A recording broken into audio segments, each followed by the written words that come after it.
وَيُنَزِّلُ مِنَ السَّمَاءِ مَاءً، اور وہ آسمان سے پانی نازل کرتا ہے، فَيُحْيِي بِهِ الْأَرْضَ بَعْدَ مَوْتِهَا، اور وہ زمین کو اس کے مردہ ہو جانے کے بعد زندہ کرتا ہے۔ إِنَّ فِي ذَلِكَ لَآيَاتٍ لِقَوْمٍ يَعْقِلُونَ، بے شک اس میں بہت سی نشانیاں ہیں ایسے لوگوں کے لیے جو عقل رکھتے ہیں۔ بجلیوں کا چمکنا اور گرجنا، کڑک، اللہ پاک نے اس کے نام سے بھی ایک سورہ الرعد نازل فرمائی اور فرمایا یسبح الرعد بحمدہ، وہ بادلوں کا کڑکنا اور گرجنا، ہم اس کو دنیا کی سائنس کے اعتبار سے جو بھی سمجھیں، اللہ کریم فرماتے ہیں کہ وہ اللہ کی حمد کے ساتھ تسبیح بیان کرتی ہے۔ اللہ پاک فرماتے ہیں یہ بجلیوں کا چمکنا اور گرجنا یہ اس کی نشانیوں میں سے، کتنی بڑی یہ اللہ پاک کی نشانی ہے۔ خوف اور طمع، کسی کو بادل کے گرجنے سے ڈر لگتا ہے اور کسی کو بجلی کے چمکنے سے طمع اور لالچ ہوتی ہے۔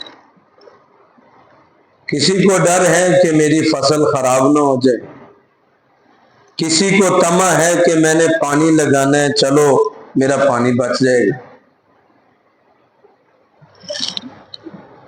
رب تعالی نے ہر اعتبار سے ہی فرمایا کہ یہ اللہ کی بہت بڑی نشانی ہے، اور کیسی عظیم نشانی ہے۔ کسی کے لیے تو رحمت ہے اور کسی پہ گرتی ہے تو اس کو کوئلہ بنا کے رکھ دیتی۔ اللہ پاک فرماتے ہیں یہ بجلیوں کا چمکنا اور گرجنا اور پھر بادلوں سے بارش کا برسنا، یہ بھی اس کی بہت بڑی رحمت ہے۔ پانی ختم ہو جائے، قحط سالیاں شروع ہو جاتی، پھلوں کے اندر سے رس ختم ہو جاتا ہے، اور بارش ایسی اللہ پاک کی طرف سے قدرتی چیز رب تعالیٰ نے بنائی ہے، یہ اگر نہ ہو تو انسانوں کی فصلیں بھی وہ ماند پڑ جاتی ہیں اور ان کی اوسط کم ہو جاتی ہے۔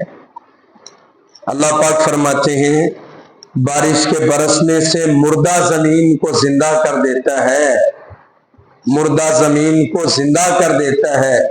اور ایک جگہ پر اللہ پاک فرماتے ہیں کذالک النشور، اے انسانوں اس مردہ زمین کے بارش کے پانی کے ساتھ زندہ ہونے کو دیکھ کر عبرت حاصل کرو اور عقل حاصل کرو کہ جیسے اللہ مردہ زمین کو زندہ فرماتے ہیں ایسے ہی اللہ تمہیں مرنے کے بعد دوبارہ اٹھائیں گے اور تم سے حساب کتاب لیں گے۔